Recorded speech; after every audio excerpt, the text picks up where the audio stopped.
बिस्मिल्लाहिर्रहमानिर्रहीम, अस्सलाम वालेकुम। प्रोग्राम रियासत और अवाम के साथ मैं हूं सलमान हैदर। वैसे तो पाकिस्तान की अवाम ने तमाम सर्वे उड़ा के रख दिए, लेकिन इसके बावजूद भी 2024 का जो इंतखाब है 48 घंटे गुजर चुके, इलेक्शन कमीशन इसका बाकायदा तौर पर हतमी ऐलान नहीं कर सकी। लेकिन फाफिन जारी बात है, हमने कोई ना कोई टूल्स तो पकड़ने हैं।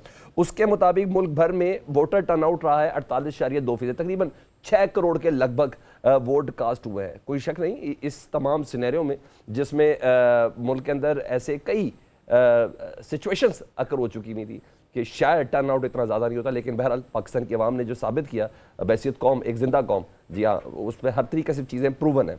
लेकिन इसके बावजूद अब तक भी जो नताइज सामने आ चुके हैं, जिसमें आज़ाद उम्मीदवार, जिसमें ज़्यादा जारी बात है पाकिस्तान तहरीक इंसाफ की हिमायत याफ्ता है, उसके बाद मुस्लिम लीग नून की पोजीशन है, उसके बाद पाकिस्तान पीपल्स पार्टी की पोजीशन है। क्लियरेंस इसलिए भी नहीं है कि पीपल्स पार्टी तीसरे नंबर पर होने के बावजूद सबसे मजबूत पोजीशन पे है। या मेहमानों से भी बात करेंगे, लेकिन मैं थोड़ा सा ये केस आपके सामने ज़रूर प्लेस कर दूँ। इसके बावजूद धुंध इसलिए भी नहीं छट रही कि तकरीबन 100 से ज़ायद, जी हाँ, रेट्स या तो हो चुकी हैं या होने का इंतज़ार हो रहा है इस वक्त हाई कोर्ट्स के अंदर। तो नतायज बहुत अजीब व गरीब तरीके से बदल रहे हैं। और ऐसे में जब नामजद जो चेयरमैन है बैरिस्टर गौहर साहब, जब वो बाहर आए पाकिस्तान तहरीक इंसाफ के बानी चेयरमैन से मुलाकात के बाद, और वो ये दावा करें कि 170 से ज़्यादा नशस्तों के साथ, 170 से 185 तक बोला, हम एक वाज़ेह अक्सरियत पे ना सिर्फ इस्लामाबाद यानी मरकज़ बल्कि पंजाब और KPK में हुकूमत भी बनाने जा रहे हैं। और बाकायदा नॉटिंग ली है जी उन्होंने इमरान खान साहब से कि आप गो हेड पकड़े इस दावे के साथ। दूसरी तरफ कल एक अदद मॉडल टाउन में तकरीर की, जिसको किसी तौर पर भी विक्ट्री स्पीच नहीं कहा जा सकता, और सारे नाकदीन यही कह रहे हैं कि वक्त से ज़रा थोड़ा पहले कर दिया गया। और उसके बाद शहबाज शरीफ साहब को एक मैंडेट दे के वक्त के निगरान वज़ीर आला पंजाब, जो पिछले निगरानी में 13 महीने से हैं, उनके पास भेज भी दिया गया। उधर गए भी, इसहाक डार साहब भी साथ थे, अचानक बिलावल साहब और आसिफ अली जरदारी साहब इस्लामाबाद से इधर पहुँचे खसूसी तैयारी के ज़रिए, और एक अदद मुलाकात भी हो गई, इत्तफाक भी हो गया कि जी मिलकर चलेंगे। यहाँ तक तो हुकूमत बनाने का यहाँ तो क्या इत्तफाक कर लिया गया। लेकिन इसके बावजूद अभी भी पोजीशन बिल्कुल क्लियर नज़र नहीं आ रही। जो मेरे पास खबरें इतलात है कि शायद अगले चंद घंटों के अंदर एक और अहम मुलाकात दोबारा से इस्लामाबाद के ज़रिए जाती उमरा में हो सकती है, और इस बारी 1-to-1 मुलाकात होगी मियाँ मोहम्मद नवाज शरीफ साहब के साथ। लेकिन चाहे अब से चंद घंटों में हो या कल हो, बहरहाल ये मुलाकात हर हाल में कंपलसरी है। बहरहाल पीपल्स पार्टी कंफर्टेबल पोजीशन पे इस वजह से है कि उसके पास खोने के लिए कुछ भी नहीं है, और ये एक अहम तरीन सवाल होगा। और ये कोर्ट के अंदर एक साथ 100 दरखास्तें जा रही हैं, और गालिब इम्कान ज़ाहिर किया जा रहा है कि फार्म 45 के हवाले से लोग इतनी स्ट्रॉन्ग पोजीशन पे है। ये भी एक अहम तरीन इशू है। ये क्या पाकिस्तान की तारीख में, खैर हर चीज़ ही बहुत ज़्यादा पहली बार हो रही है, लेकिन मुस्तकबिल का डेफिनेटली तयन तो करें। मेहमानों से आपका तारुफ कराऊँ, यासीन आज़ाद साहब माहिर कानून, वो हमारे साथ मौजूद हैं। सलमान आबिद तज़ियाकार ट्रांसमिशन भी हमारे साथ थे, और इनकी बातें अब तक फोर्सी की तो ज़बरदस्त रही। ऐसे में मुबशर बुखारी सीनियर तज़ियाकार, वो भी स्टूडियो में हमारे साथ मौजूद हैं। तो सबसे पहले यासीन आज़ाद साहब, मैं ज़रा आपसे बात कर लूँ। यासीन साहब, जब 100 के करीब दरखास्तें चली जाएँ, जिसमें बड़े बड़े नाम शामिल हैं, जिसमें मियाँ मोहम्मद नवाज शरीफ साहब का हल्के से जीतना भी क्वेश्चन मार्क के साथ है, मरियम नवाज साहबा का भी हल्के से जीतना क्वेश्चन मार्क के साथ है, अता तारड़ का भी है, ओन चौधरी का भी है, इसके अलावा मुल्क के दीगर शहरों में तुलो अर्ज़ में सिर्फ यही पोजीशन चल रही है। हर सीट पे पाकिस्तान तहरीक इंसाफ ये दावा कर रही है कि जहाँ वो हारे भी या हरवाए भी, कहने का जनाब फार्म 45 हमारे पास है। वो जब इतनी ज़्यादा दरखास्तें हों तो इलेक्शन के नतीजे रोक लिए जाएँ तो ये प्रोसेस सारा बाकी फ्रीज हो जाएगा। देखिए सर, अमूमन ये होता है कि जब मुल्क में इंतखाबात हो जाएं तो उसके बाद का तरीक़ाकार ये होता है कि नोटिफिकेशन होने के बाद जो लोग उस इलेक्शन को चैलेंज करते हैं, इलेक्शन कमीशन सब हाई कोर्ट को एक खतूत लिखता है कि इलेक्शन ट्रिब्यूनल बनाए जाएं। तो ये डिस्प्यूट लीगली मेरे नज़दीक इलेक्शन ट्रिब्यूनल में जाना चाहिए, ना कि हाई कोर्ट में। ये तो बिल्कुल इसी तरह से हो गया कि जिस तरह एक प्रोसीजरल एक्ट बना था, तो वो कानून फाइनली नहीं हुआ तो पहले ही ऑनरेबल सुप्रीम कोर्ट ने स्टे दे दिया था। तो यहाँ अभी नोटिफिकेशन ही नहीं हुआ, फाइनल रिजल्ट हुआ ही नहीं कि कौन आदमी है कौन नहीं है। और जिनका नोटिफिकेशन हो गया, अगर वो एग्रीव पार्टी हैं तो ट्रिब्यूनल का इंतजार करें और मामला ट्रिब्यूनल में लेके जाएं। जो कम्पिटेंट अदारा है, कोर्ट है, वो डिसाइड करेगा। बहरहाल राजा सलमान अकरम साहब लोअर कोर्ट में चले गए, तो जो उनकी सीट पे रिजल्ट था वो इलेक्शन कमीशन के खिलाफ स्टे हो गया कि आप रिजल्ट अनाउंस नहीं कर सकते। रिजल्ट तो अनाउंस हो चुका है, लेकिन आप उन्होंने कहा कि आप नोटिफिकेशन नहीं कर सकते। ठीक। बहरहाल ये है। लेकिन ना एक चीज़ जो मैं आपके प्रोग्राम के हवाले से कहना चाहता हूँ, मुझे अफसोस ये है कि बड़ी मुश्किल से हमारे मुल्क में इंतखाबात का मामला आया। पाकिस्तान पहले भी क्राइसिस में है, अब भी क्राइसिस में है, और हम रिजल्ट को एक्सेप्ट करने के लिए तैयार नहीं हैं।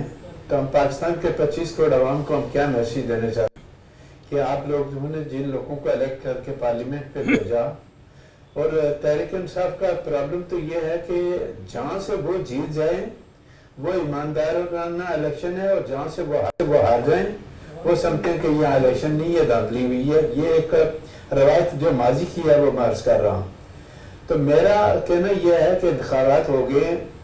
मुझे इलेक्शन कमीशन ऑफ पाकिस्तान की तरफ से जो रिजल्ट में देर हो रही है उसमें तशवीश तो ज़रूर है, लेकिन अब आज ही मेरे ख्याल में 10 या 11 सीटों पर रिजल्ट बाकी है, वो भी सामने आ जाएगा। तो अब सवाल ये पैदा होता है कि जो इंडिपेंडेंट कैंडिडेट हैं, जिनको पीटीआई ये प्रिज्यूम करती है कि ये उनके लोग हैं, मैं उससे एग्री नहीं करता। मेरे नज़दीक अगर 100 सीटें हैं तो उसमें 20-22 वो लोग हैं जो पीटीआई के लोग नहीं है, वो लोग भी हैं जो अमूमन आज़ाद इलेक्शन लड़ते हैं या इलेक्टेबल्स होते हैं जिनको टिकट नहीं मिली। सूरत हाल है, आज थोड़ी देर पहले मैं जो देख रहा था उसमें यह था कि मियां नवाज शरीफ साहब ने जिन लोगों को टिकट नहीं दिया वो नाराज होकर चले गए। उनमें से बाद लोग जीत गए और उन्होंने पार्टी से दोबारा रब्ता कायम कर लिया कि हम वापस जमात के अंदर आने चाहते हैं। वो कितने लोगों की तादाद है मुझे नहीं पता। अब जो इंडिपेंडेंट लोग हैं, कानूनी एतबार से जब रिजल्ट फाइनल हो जाएगा, नोटिफिकेशन हो जाएगा, तो 3 दिन के अंदर अंदर उन्होंने इस बात का फैसला करना है कि वो इंडिपेंडेंट रहना चाहते हैं या किसी जमात के अंदर शामिल होने चाहते हैं। आप वो पीटीआई में तो शामिल होने से रहे क्योंकि ऊपर उसका निशान नहीं है, तो आप वो कौन सी जमात में रह जाएंगे? और वो अगर जमात किसी में जाते हैं तो फिर वो ऑटोमेटिकली वो जमात के मेंबर हो जाएंगे। और उसमें सूरत हाल अगर प्राइम मिनिस्टर का या इलेक्शन होता है तो ऐसी सूरत में ये हो जाता है। हेलो जी सर, मैं आपको सुन आपकी बात काट नहीं रहा था, आप गुफ्तगू जारी रखें। जी जी, तो ऐसी सूरत में अगर ये जो सूरत हाल बनेगी तो फिर देखना ये पड़ेगा कि आप इस रिज़ल्ट के मतलब, जिस तरह कल आपने कहा जी हम प्रोटेस्ट भी करेंगे, तो मैं ये समझता हूँ कि पाकिस्तान बड़ी नाजुक सूरत हाल से गुजर रहा है। और मैं जरदारी साहब और मियां नवाज शरीफ साहब की इस सोच को अप्रिशिएट करता हूँ कि आए हम सब मिलकर आगे चले। मेरे ख्याल में ये अच्छी तजवीज़ है पाकिस्तान के हालात के मुताबिक। लेकिन सूरत हाल मुझे नाम होना चाहिए था पाकिस्तान तहरीक इंसाफ का, इमरान खान साहब का नाम होना चाहिए था। अगर सबकी बात हो ना तो सब में, मैं अभी आगे बढ़ जाऊं ना, जरा मुबश्शिर साहब से बात करनी है। मैं सलमान साहब से बात कर, सलमान साहब मैं आपसे बात करूं। सलमान साहब, आज़ाद साहब ने यह तो कहा कि जी पाकिस्तान तहरीक इंसाफ की एक सरिश रही है कि वो इलेक्शन को चैलेंज करते हैं ना। एक क्वेश्चन मार्क तो है ना। मैं तो ताज अपनी जगह पर, इलेक्शन की एक्सेप्टेबिलिटी भी तो बड़ा मैटर करती है ना। लेकिन अब बात ये फॉर्म 45 रख के एहतजाज कर रहे हैं। देखिए बात ये है कि अभी यासीन आज़ाद साहब ने कहा है कि हमें तशवीश है इलेक्शन के नताइज में ताख़ीर पर। यासीन साहब, ये आपका जुमला है, ये बहुत जिसे कहते हैं कमज़ोर जुमला है तशवीश का। इस पर तो सख्त तहफ़्फ़ुज़ात होने चाहिए हमारे।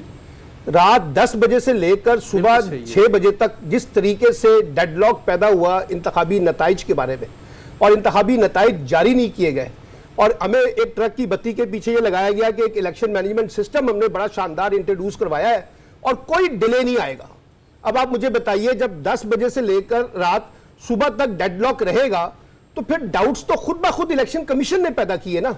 और ये जो डाउट्स इस वक्त डिस्कशन हो रही है, आइदर वो पीटीआई चाहे उसके अंदर प्रोपेगेंडा ही क्यों ना कर रही हो, ये मौका किसने प्रोवाइड किया? इलेक्शन कमीशन ऑफ पाकिस्तान ने प्रोवाइड किया।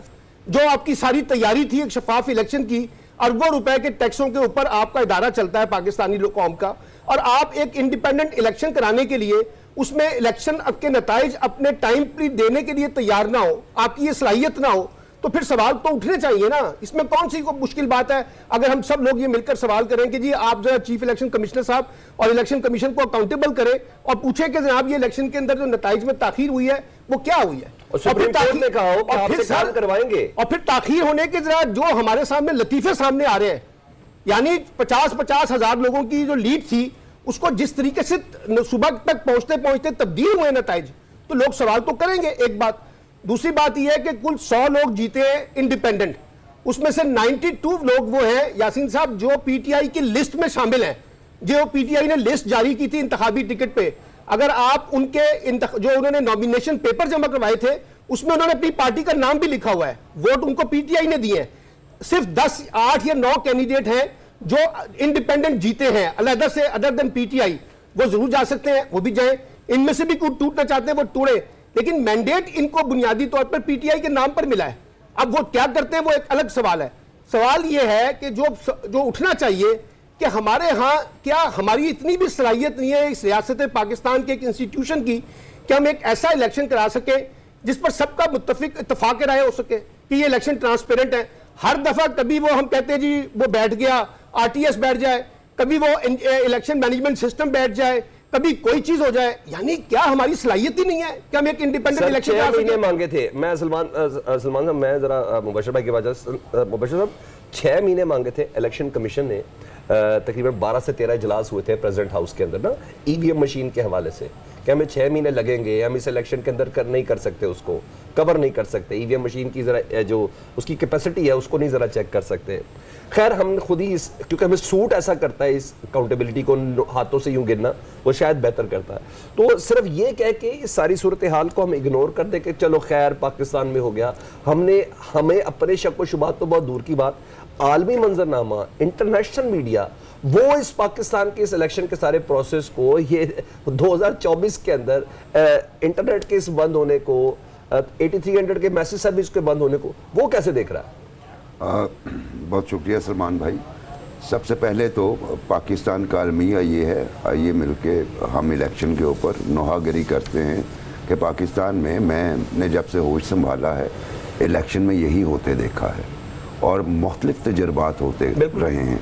कभी किसी की लैंडस्लाइड विक्ट्री को ट्रिम कर दिया, टेलर कर दिया, कम कर दिया, कभी किसी की इतनी सी विक्ट्री को बढ़ा दिया, 2/3 तक ले गए। तो यही तमाशे हम सारे इलेक्शन में देखते रहे और यही हमारा अलमिया है।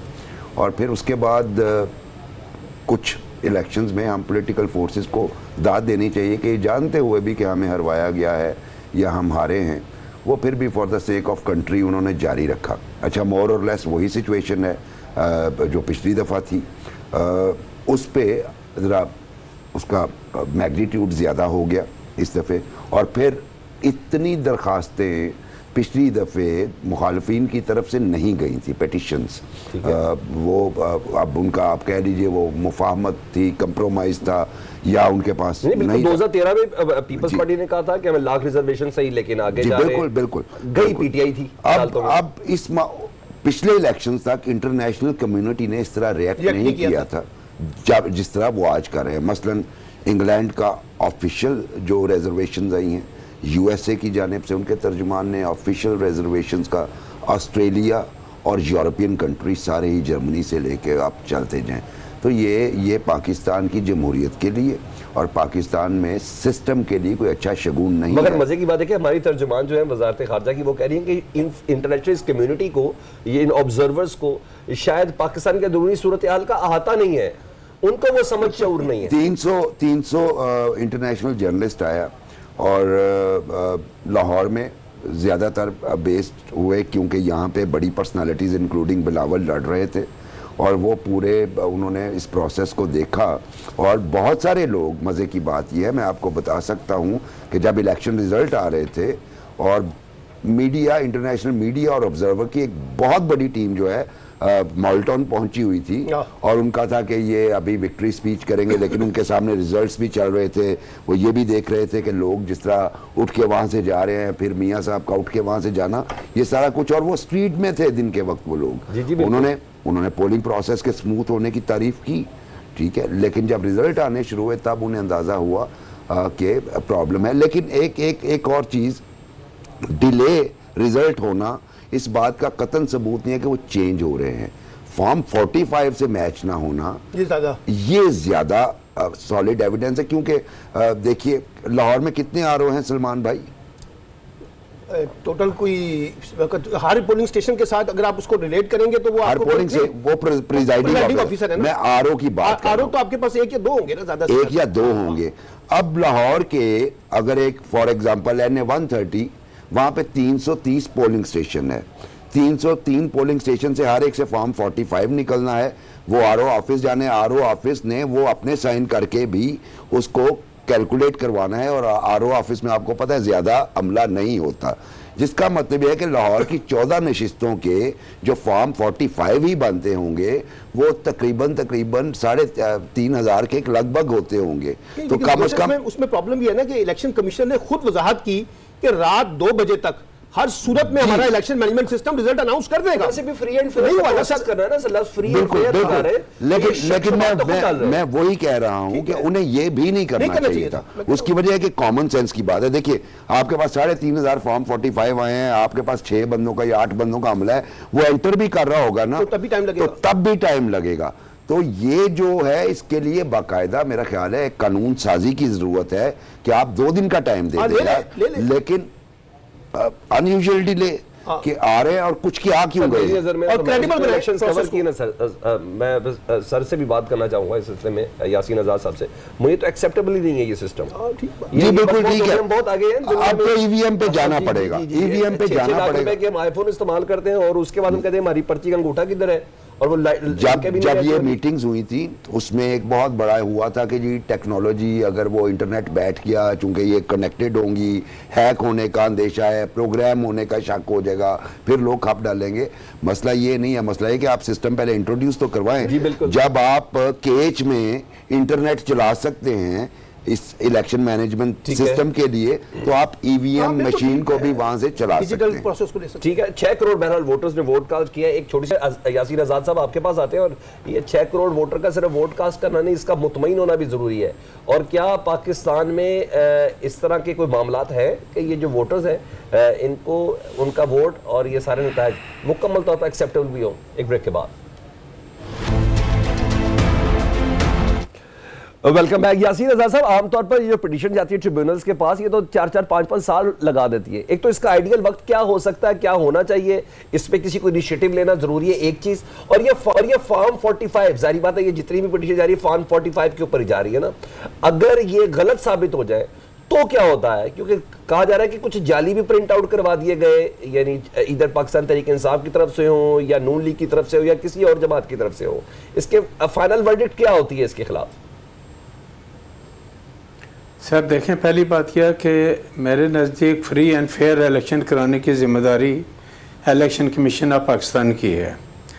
लेकिन बदकिस्मती यह है कि जब से मैं इलेक्शन देख रहा हूँ, सिवाय 1970 के इलेक्शन के अलावा, बिल्कुल ठीक कहा, जिसमें हमने फेयर इलेक्शन तो करा लिए लेकिन पाकिस्तान को तोड़ दिया, उसके बाद जितने भी इंतखाबात हुए मैंने ये देखा कि हमें शिकवे शिकायत की एक लाइन लगी रही। 2018 के इलेक्शन में आपने देखा होगा कि कराची में 22 सीटों पे 3-3 दिन के बाद जाके रिजल्ट आया, 3-3 दिन के बाद।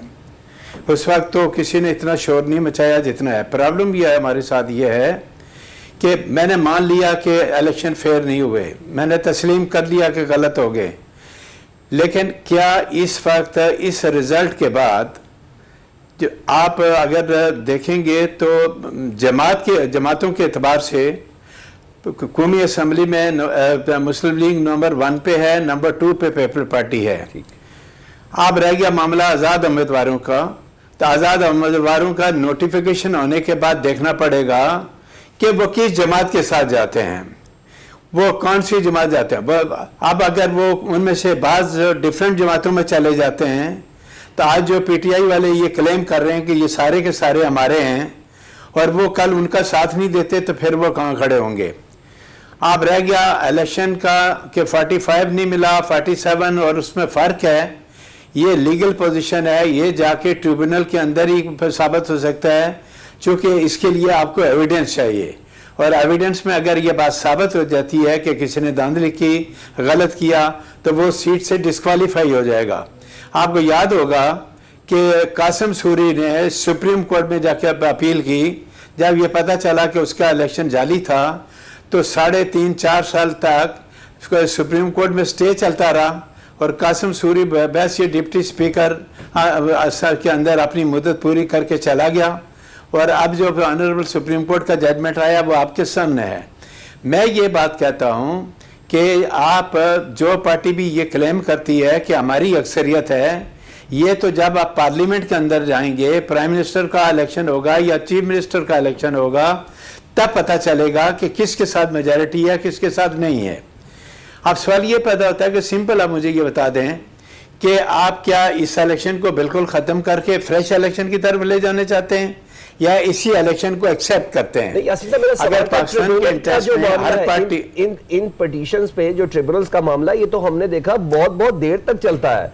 इवन अभी जिस आप केस का जिक्र कर रहे हैं ना कासिम सूरी साहब का, उससे मुतल्लिक भी काजी फायजीसा साहब ने ये कहा कि लगता है सुप्रीम कोर्ट के अंदर से कोई मामला हुआ है जिसकी बिना पे उनका केस ही नहीं लगाया गया। बिलाल साबिक चीफ जस्टिस के ऊपर इशारा कर रहे थे। ये तो ट्रिब्यूनल्स का मामला, और इस वक्त तो पल्सेस है, दुनिया भर हमारे ऊपर नजर रखे हुए हैं।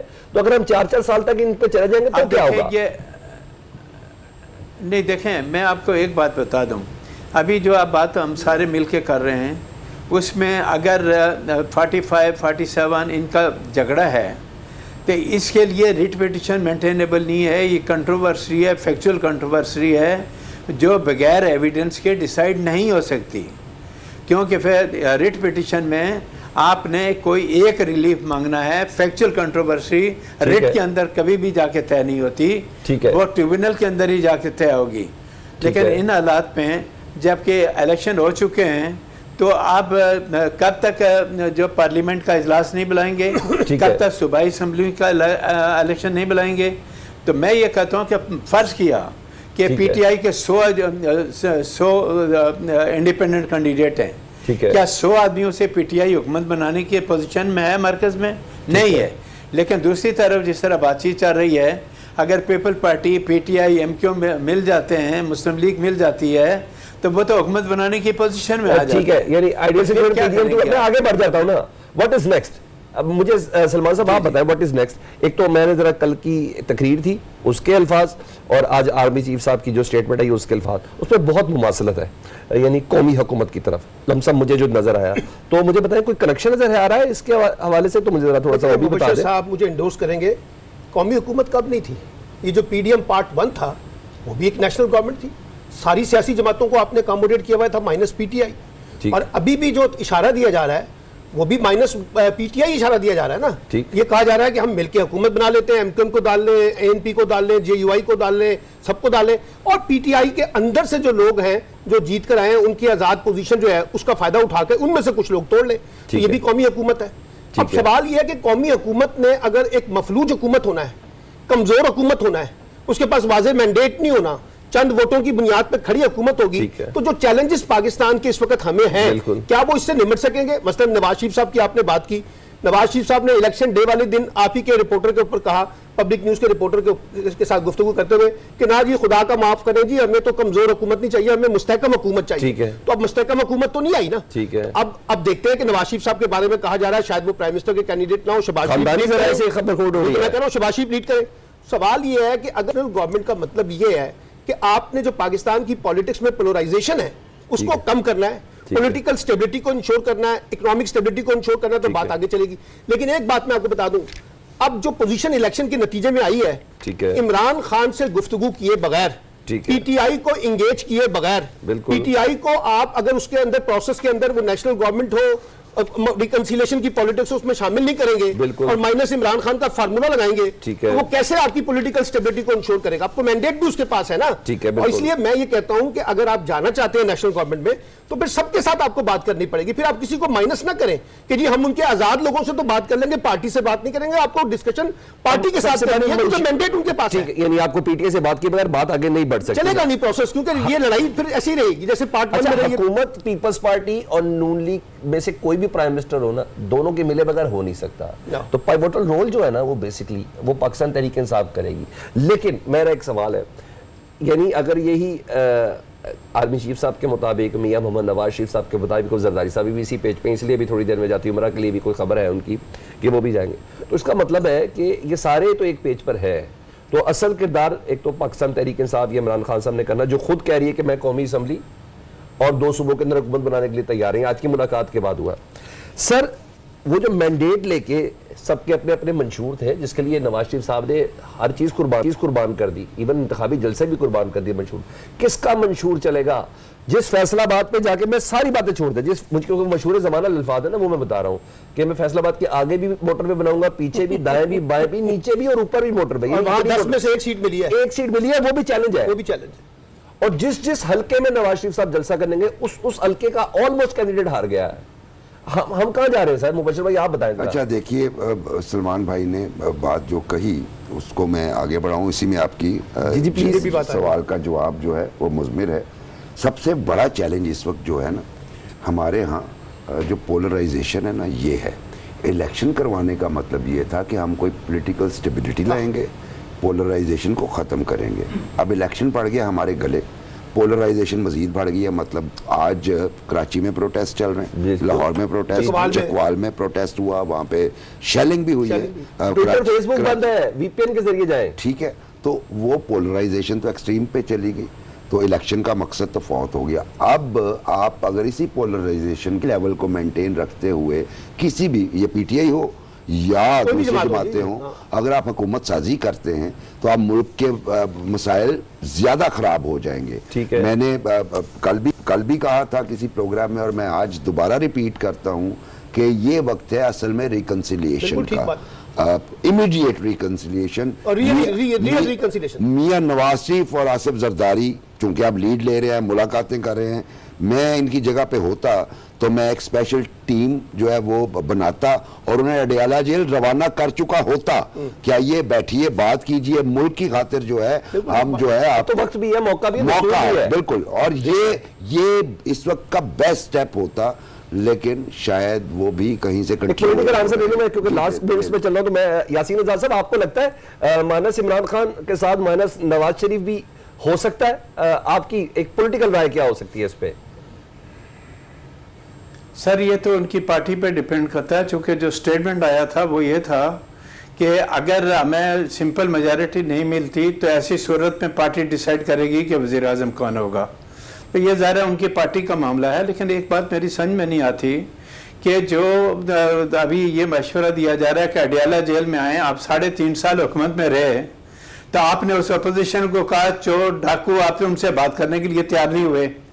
और आज भी पीटीआई के लोग ये कहते हैं कि हमारा कोई किसी से मुज़ाकरात नहीं है, हम अपनी इंडिविजुअल पोजीशन में हुकूमत बनाने के लिए तैयार हैं। तो ये स्टेप क्या इमरान खान या बैरिस्टर गौर की तरफ से आया कि हम पॉलिटिकल पार्टी से बातचीत करने के लिए तैयार हैं, वो भी तो पहल करें कभी जिंदगी में। ठीक है, तो ये सवाल से किसी एक के मुतालिक नहीं किया जा सकता। ठीक है, स्टेप लेने के लिए जिस तरह मैं खुद कह रहा हूँ कि अल्लाह करे इलेक्शन हो गए, इस इलेक्शन का कोई रास्ता निकलना चाहिए, पाकिस्तान के लोगों को बार बार आजमाइश में ना डालें, और अगर क्राइसिस में रहेंगे तो उसका एंड क्या होगा, नुकसान किसका होगा? ठीक है सर, स्टेट का होगा ना सर। सलमान साहब, इमरान खान साहब को जेल में बैठ के पहल करनी चाहिए, ना कि नवाज शरीफ साहब को मॉडल टाउन की स्पीच में पहल करनी चाहिए थी। मेरी बात सुनिए, मैं इसमें बिल्कुल यासीन आजाद साहब से इत्तेफाक करता हूं कि इमरान खान ने माजी में एक रिकंसिलिएशन की तरफ कोई कदम नहीं उठाया, मैं मान लिया, पुलों से पानी गुजर गया ना सर, बहुत कुछ हो गया उस बीच में। ये तो उठा लेना जिनके पास अपॉर्चुनिटी है।